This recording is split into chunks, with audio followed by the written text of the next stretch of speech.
She has just returned from the Gulf region, where one of the issues that dominated the talks in Qatar was the humanitarian crisis that has led to many Palestinians leaving their homes.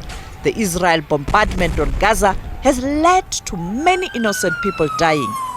The minister has been consistent in championing Pretoria's position on what's happening in Gaza.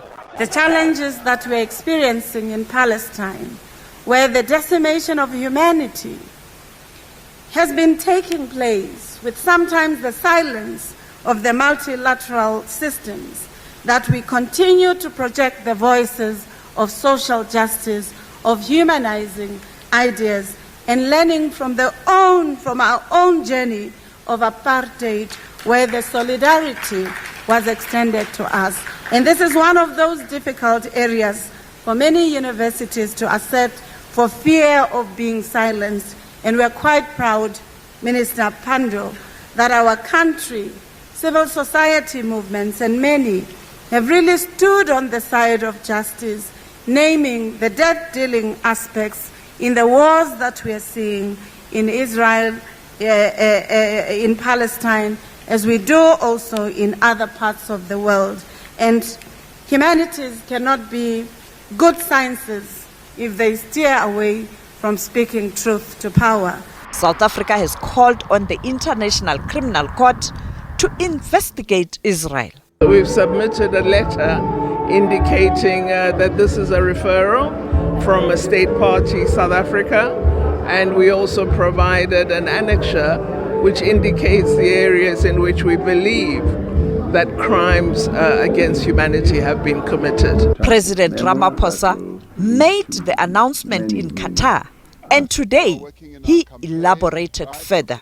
We also are joined by a number of other countries that have done a similar type of action, and others are doing their own referral, and many people around the world and many countries and peace-loving people are appalled at the situation that's unfolding there. And we do it out of love for justice, out of love for fairness, and we want justice to be done to the people of Palestine. The third largest party in South Africa, the EFF, has also presented a motion in a mini plenary in Parliament calling for the closure of the Israeli embassy in South Africa. The National Assembly will vote on the matter on Tuesday. It's called that Netanyahu must be charged by an international criminals court for the atrocities and genocide that is being committed in Palestine. We make no apology about that, and we are happy that the government of South Africa has come to its senses, and the ANC in Parliament is now listening to what the EFF is saying. Our motion on Thursday was supported by the ANC. We are voting on Tuesday, and if the patterns are such that what we debated in Parliament is going to reflect the votes, we are going to win this motion. We cannot share a territory with murderers.